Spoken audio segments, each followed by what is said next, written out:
I know that this subject is very dear to Mr. Hoover's heart. I know that he'd rather see on the experiment entrusted to the hands of the American people. Some Hollywood stars were never content with just their names in lights. They wanted their names on the ballot. What happens when Golden Age celebrities swap studio lots for campaign trails, trading script lines for stump speeches? Get ready.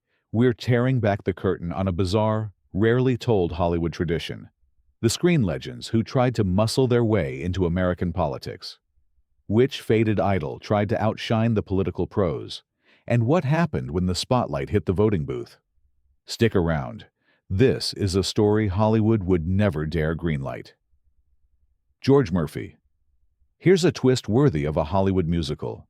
George Murphy, once the king of quick-stepping dance numbers and charming grins, waltzed straight out of MGM's Golden Glow and into the smoky halls of the United States Senate. Department for developing a new method of simulating falling snow on motion picture sets. If you blinked during history class, you probably missed this plot line. And Murphy's story is every bit as dramatic as any of his black and white classics. Picture this. It's the 1930s. The Depression is biting, and audiences crave escape. Murphy delivers, dancing alongside legends like Fred Astaire and Ginger Rogers, racking up credits in hit after hit. He wasn't just background filler. He was the guy studios turned to when they needed a splash of joy and a dose of charisma. But behind the dazzling smile, Murphy nursed ambitions that no musical could contain. As the Second World War raged, he started poking his nose into union politics, eventually leading the Screen Actors Guild. It turns out, wrangling egos in Hollywood was the perfect training ground for wrangling senators in Washington. By the late 1950s, Murphy was a seasoned behind-the-scenes operator, and by 1964, he made the leap no one saw coming, running for U.S. Senate in California. The press called it a joke, just another faded star chasing relevance. But Murphy played his biggest role yet, embracing his outsider status, charming voters with folksy campaign stops, and weaponizing his showbiz polish. Suddenly, California's ballot featured a song and dance man going toe-to-toe with career politicians. And he won. But here's the plot twist. The Senate wasn't ready for a Hollywood act. Murphy's anti-communist views made him a darling of conservatives. But his reliance on Technicolor, literally, he kept drawing a salary from the company while in office. And his inability to project his voice after cancer surgery led to whispers that maybe, just maybe, Hollywood glitz wasn't enough in the cutthroat world of politics. By 1970, the curtain fell. Murphy lost his seat, and Hollywood's political experiment faded from memory. Was Murphy ahead of his time, or just a cautionary tale about star power gone awry? Either way, his leap from tap shoes to the Senate floor is the kind of Hollywood crossover that deserves an encore, if only for the spectacle. Helen Douglas. If you're searching for the most vicious, mudslinging campaign in political history, don't look at today's headlines. Rewind to 1950 and meet Helen Douglas.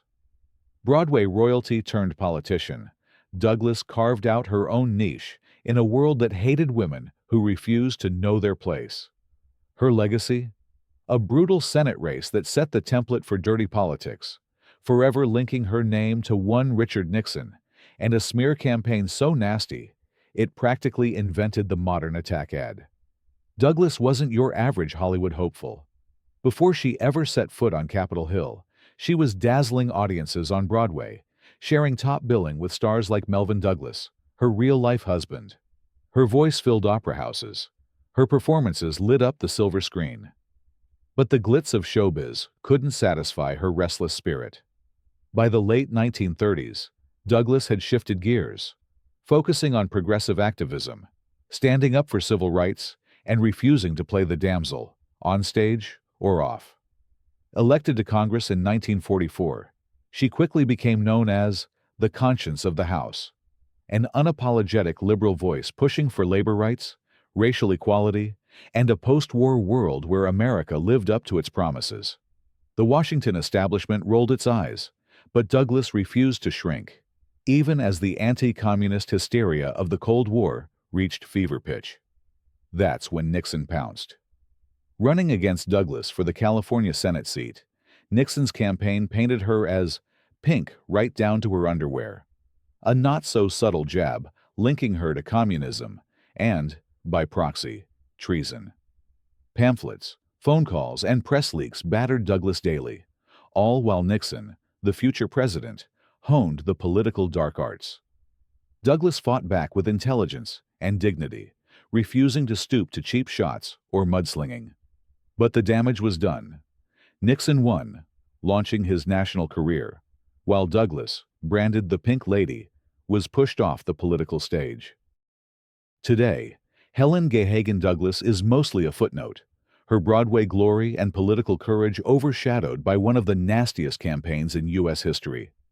But make no mistake, her run wasn't a sideshow. It was a battle for the very soul of American politics, and a reminder that Hollywood's toughest stars didn't just fight for applause, they fought for change, even when the whole system was rigged against them. John Davis Lodge. Think matinee idol turned political boss is a modern invention? Think again. John Davis Lodge, Hollywood heartthrob and leading man of the 1930s, did something most movie stars only daydream about. He didn't just run for office, he actually became governor. But this was no vanity campaign. Lodge's career arc proves that sometimes the most unlikely casting can result in a show-stopping second act. Before he was shaking hands in the Connecticut state capitol, Lodge was a fixture on the silver screen. Classic film buffs might recognize him from Little Women, 1933, and The Scarlet Empress, 1934, sharing credits with Katharine Hepburn and Marlene Dietrich. With that all-American jawline and Ivy League credentials, he seemed born to play aristocrats and gentlemen.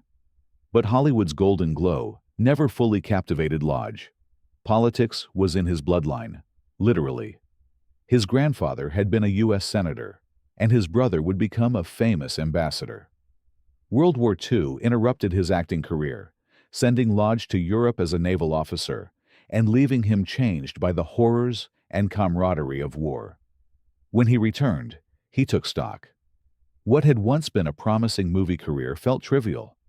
The post-war moment was ripe for leaders with fresh perspectives, and Lodge traded his tailored suits for campaign buttons. In 1946, he won a seat in Congress, and in 1950, Lodge made his boldest move yet. He ran for governor of Connecticut. Skeptics in both Hollywood and Hartford scoffed, calling him a dilettante, a pretty face in over his head. But Lodge, ever the strategist, ran as a reformer, vowing to modernize Connecticut and balance its books. The public responded, electing him by a comfortable margin. Governor Lodge's tenure was hardly a red carpet stroll. He tackled highway construction, post-war housing, and budget battles, earning a reputation as a tough-minded centrist. After one tumultuous term, he lost re-election, but Washington hadn't seen the last of him. He reinvented himself yet again, this time as a globe-trotting diplomat, serving as U.S. ambassador to Spain, Argentina, and Switzerland, always just a little bit out of step with Hollywood's memory. Today, John Davis Lodge is mostly forgotten, another actor-politician lost to the fog of old newsreels. But his path from box office to ballot box is pure drama.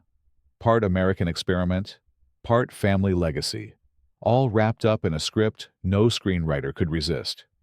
If you think politicians lack stage presence now, just imagine what Connecticut lost when the cameras stopped rolling.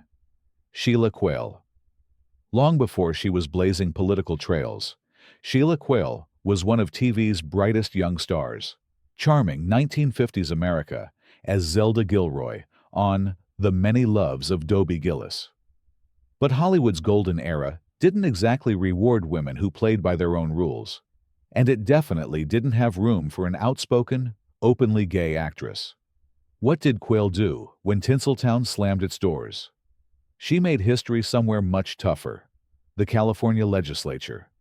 Back when the world was still watching in black and white, Quail broke through as a child actor, captivating audiences on radio shows before she hit double digits. Dobie Gillis made her a household name, her comedic timing and quick wit lighting up living rooms from coast to coast. But beneath the laughs was a relentless ambition, and a personal truth she couldn't hide forever. When Quail was outed as a lesbian, her acting prospects vanished overnight.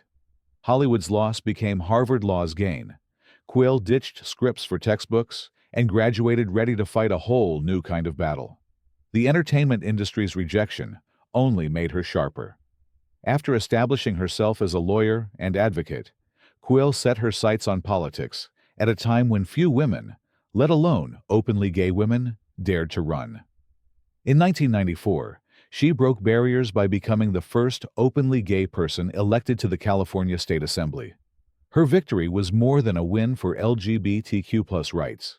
It was a seismic shift in who could claim a place in power. Quail made waves with landmark legislation, anti-bullying laws, protections for domestic violence victims, and expanded health care for children.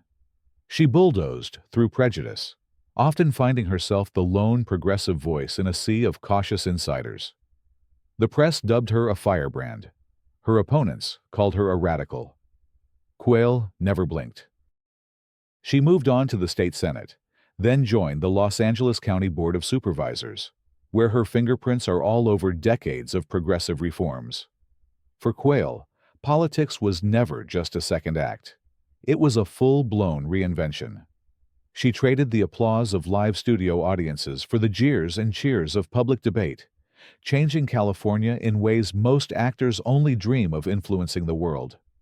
Today, Quail stands as a rare case, a sitcom legend whose real legacy wasn't left on celluloid, but written in the laws and lives of millions.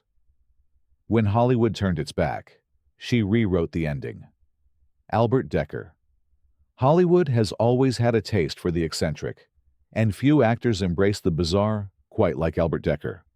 Whether he was menacing audiences as a mad scientist in Dr. Cyclops or chewing scenery in Kiss Me Deadly, Dekker had a knack for stealing scenes and stirring up trouble off-screen. But the real twist in Dekker's story? He swapped horror flicks for California's State Assembly, channeling his flair for drama into a relentless fight against corruption and McCarthy-era hysteria. Born in Brooklyn in 1905, Dekker was a gifted stage actor before landing steady work in Hollywood's heyday. He played villains, anti-heroes, and world-weary lawmen, always bringing a touch of gravitas to B-movies and blockbusters alike. But while other stars craved Academy Awards, Dekker was itching to make a difference beyond the studio gates. In the late 1940s, as Hollywood shuddered under the shadow of the Red Scare, Dekker stood up against blacklisting and witch hunts, even as it put his career at risk. That spirit led him to politics. In 1944, Dekker ran for, and won, a seat in the California State Assembly. His campaign was brash, unapologetically liberal, and openly critical of the Hollywood blacklist. Instead of schmoozing with moguls, he was fighting for workers' rights, labor protections, and free speech. It didn't take long for the Sacramento Old Guard to label him a troublemaker, but Dekker didn't flinch. He spoke out against abuses of power and championed causes that made him a hero to some and a villain to others. Dekker's political run was brief, just one term, but it was anything but forgettable. He helped push through measures on public safety and mental health, all while maintaining his connection to the arts. Off the legislative floor, his Hollywood contacts gave him an insider's view on the intersection between business, culture, and government. In true Hollywood fashion, Dekker's life ended with controversy. Found dead under mysterious circumstances in 1968, his legacy remains as complex as any of his film roles. But for a brief, shining moment, Albert Dekker turned his outsider status into political influence, proving that sometimes Hollywood's weirdest actors are the most fearless in the corridors of power. Will Rogers, Jr. What happens when you're born with a legend's name? a seat at Hollywood's power table, and a voice that could charm just about anyone. If you're Will Rogers Jr., you don't settle for writing coattails. You crash the system, swap the script, and try your luck at Capitol Hill. Yet for all his charisma, Rogers Jr.'s political journey was a whirlwind of highs, lows, and second acts that never quite outshone his famous father. The Will Rogers legacy was, and is, practically a religion in American culture. The original Will was more than a movie star. He was a national conscience, dishing out wit and wisdom from vaudeville to radio to silver screen. His son grew up in the shadow of that easygoing wisdom, picking up the family knack for storytelling and political commentary. But while Dad's brand was unifying humor, Junior's ambitions ran sharper, hungrier. Rogers Jr. cut his teeth as an actor in the 1940s Hollywood, starring in roles that leaned into his father's folksy image. But he was restless, a restless intellect, a war veteran, and a sharp editorial writer who itched for a fight bigger than the backlot. In 1943, with World War II raging and America at a crossroads, Rogers Jr. ran for Congress in California. His pitch? Cut through the political posturing, bring back honesty, and serve the regular guy. A page torn straight from the elder Rogers playbook. He won, bringing showmanship and plain talk to the House of Representatives. But politics, as always, had teeth. Rogers Jr. found himself hemmed in by bureaucracy, his idealism slowly battered by D.C. reality. Though he championed veterans' rights and education reform, the job wore on him. After a single term, he stepped down, later running for U.S. Senate in 1946, and losing in a landslide. Hollywood called again, but the magic never quite returned. If Will Rogers Jr. is forgotten today, it's not for lack of ambition or heart. It's because he never stopped wrestling with his family's mythos, caught between two worlds, never quite able to bring the heartland to the capital, or the capital back to the heartland. In the end, he's a symbol of every Hollywood heir who tried to blaze their own trail. Part history, part tragedy, and all American in ways that defy a single headline. Glenda Frell. You know Glenda Frell as the wisecracking, fast-talking reporter Torchy Blaine, a woman who never met a mystery she couldn't solve, or a man she couldn't outsmart.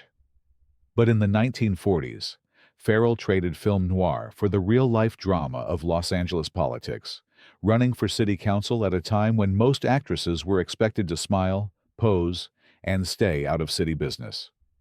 The result? A campaign as gutsy and unconventional as any detective story she brought to life on screen. Frell's rise in Hollywood was no fluke.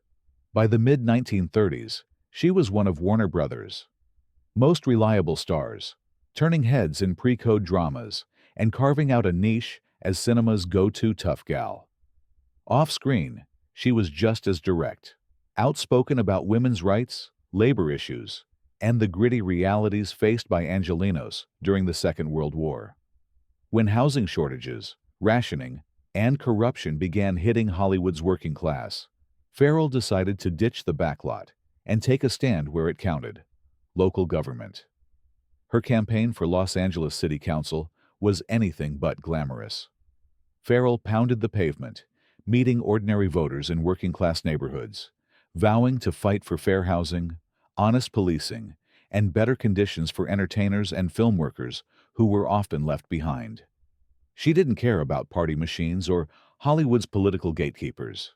Instead, she ran on the same values Torchy Blaine championed: grit, fairness, and fearlessness. Of course, Frell's celebrity was both a blessing and a curse. She got attention, but also skepticism. Was this just a publicity stunt? Another actress playing at politics? Frell countered with substance, backing her promises with a well-researched platform and sharp policy proposals. Still, the era wasn't ready for a woman, let alone an actress, who refused to play by the rules. She lost the election, but won the admiration of voters who saw her as more than just a movie star. Glenda Frell's political run has largely faded from the history books, overshadowed by her filmography and the changing tides of Hollywood. But her bold bid for City Hall was a preview of battles still being fought today, about who gets to lead, who gets to speak, and why representation matters. In a city built on dreams and reinvention, Frell proved that you don't have to win the office to make your mark on history. James Roosevelt. Before he was a congressman, James Roosevelt had a front-row seat to American history and a side gig in Hollywood that would make any aspiring mogul jealous. The eldest son of Franklin and Eleanor Roosevelt, James grew up toggling between Hyde Park and the Hollywood Hills, balancing the weight of a presidential legacy with a knack for showbiz that most politicians can only envy. His story isn't just political. It's a kaleidoscope of privilege, pressure, and a uniquely American pursuit of influence. In the late 1930s, before war and politics took center stage, James Roosevelt carved out a surprising career as a studio executive at Samuel Goldwyn Studios. He brokered deals, mingled with stars, and even appeared in a few films, learning quickly that Hollywood was as cutthroat and cunning as any campaign. Friends described him as charming, ambitious, and always aware of the Roosevelt name's double-edged sword. But the movies, for all their glamour, couldn't hold him. As the U.S. edged closer to World War II, Roosevelt joined the Marines and served with distinction, earning medals for bravery. After the war, he dabbled in insurance, business, and democratic politics, finally making his big leap in 1954 by running for Congress in California. Unlike some Hollywood-to-politics tales, Roosevelt's run wasn't seen as a joke. He combined his father's political savvy with his own insider's knowledge of both coasts, hustling in Hollywood, navigating Capitol Hill. In office, he pushed for veterans' benefits, civil rights, and major healthcare reforms.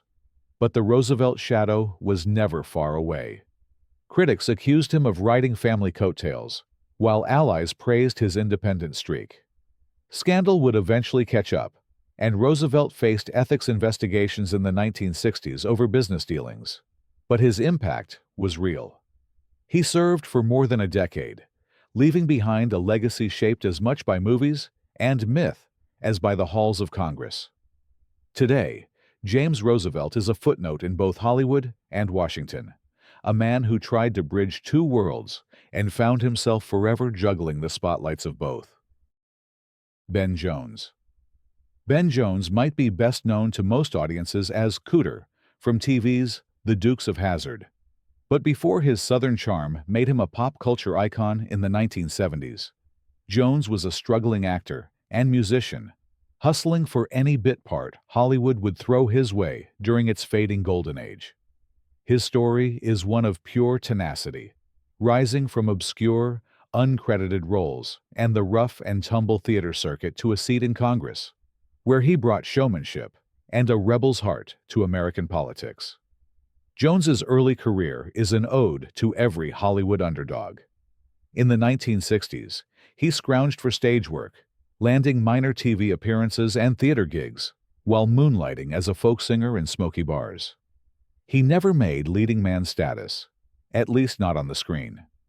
What set him apart was a deep, gritty sense of justice, no matter the venue. The racial and social turmoil of the era left its mark on Jones, who became a vocal civil rights activist long before it was fashionable for entertainers to take stands. By the late 70s, with a few more credits and scars under his belt, Jones's fortunes changed. The Dukes of Hazzard made him a household name, but instead of riding that wave forever, Jones pivoted again. He returned to his Georgia roots, swapping sound stages for the campaign trail and leveraging his populist charm to run for U.S. House of Representatives in 1986. His campaign was classic Ben Jones, folksy, unfiltered, and fearless. He railed against corruption, called out injustice, and reminded voters he'd never forgotten where he came from.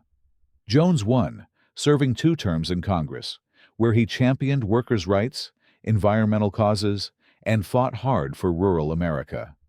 He wasn't your average politician. His speeches were peppered with anecdotes, his manner disarmingly direct, and his wardrobe sometimes more country store than Capitol Hill. Jones lost his seat in the 90s during a wave of redistricting and shifting political winds, but he refused to vanish. Instead, he returned to entertainment, civil rights activism, and running a beloved Duke's memorabilia shop. His journey is a testament to the fact that in both Hollywood and politics, the most memorable figures are the ones who never quite fit the mold, who bring a little chaos, courage, and charisma wherever they go. Ronald Reagan. Ronald Reagan's name may now echo through history as one of America's most consequential presidents. But don't forget, he started out as a mid-tier Hollywood actor whose best-known roles were often as the good guy in a string of B-movies and as the earnest host of General Electric Theater. Reagan's leap from Hollywood to the White House wasn't just a career change. It was a paradigm shift, the stuff of American myth, and a template for every celebrity politician to come. Reagan's early acting years were unremarkable by Hollywood standards. Sure, he played George Gipp in Newt Rockin', All-American, and starred alongside a chimp in Bedtime for Bonzo, but he was never top of the A-list. Still, Reagan was a master at connecting with audiences, on-screen and off. His real gift: storytelling. As president of the Screen Actors Guild during the tumultuous Red Scare, he honed his skills negotiating with studios, standing up to the communist blacklist at least on paper, and cultivating a reputation as Hollywood's voice of reason. But by the late 1950s, the movie roles had dried up. Rather than fade into nostalgia, Reagan rebranded. He toured the country as a corporate spokesman, building political connections in California's business and conservative circles. By the time the 1960s hit, he was ready for his close-up, not in a movie, but on the campaign trail. Running for governor of California in 1966, Reagan was dismissed by pundits as a lightweight. After all, what did a former actor know about running the country's most populous state? Turns out, more than anyone expected. Reagan campaigned on tax cuts, tough talk on crime, and a sunny vision for California's future. His victory shocked the establishment and sent a clear message. America was ready for a new kind of leader, one who knew how to work a camera, deliver a one-liner, and never let the facts get in the way of a great narrative. Reagan's 2 terms as governor paved the way for his ultimate transformation. In 1980, he won the presidency in a landslide, riding a wave of conservative backlash, economic malaise, and pure Hollywood charisma. As president, Reagan redefined American conservatism, launched an arms race that helped end the Cold War, and delivered lines that would outlast even his most iconic film roles. Mr. Gorbachev, tear down this wall. For better or worse, he made celebrity politics not just possible, but inevitable. Ronald Reagan's journey is proof that sometimes the best political performance isn't scripted in Washington. It's rehearsed in Hollywood. I can define middle-aged. That's when you're faced with 2 temptations and you choose the one that'll get you home at 9 o'clock. And there you have it. 10 forgotten celebrities who took their biggest risks not under the lights, but at the ballot box. Fame, ambition, and a flair for the dramatic, they brought it all. But politics, as we've seen, isn't always ready for a Hollywood ending. Which of these stories surprised you most? Drop your thoughts in the comments, hit subscribe, and share if you love old Hollywood legends. Who knows? Maybe the next political star is hiding on a faded marquee,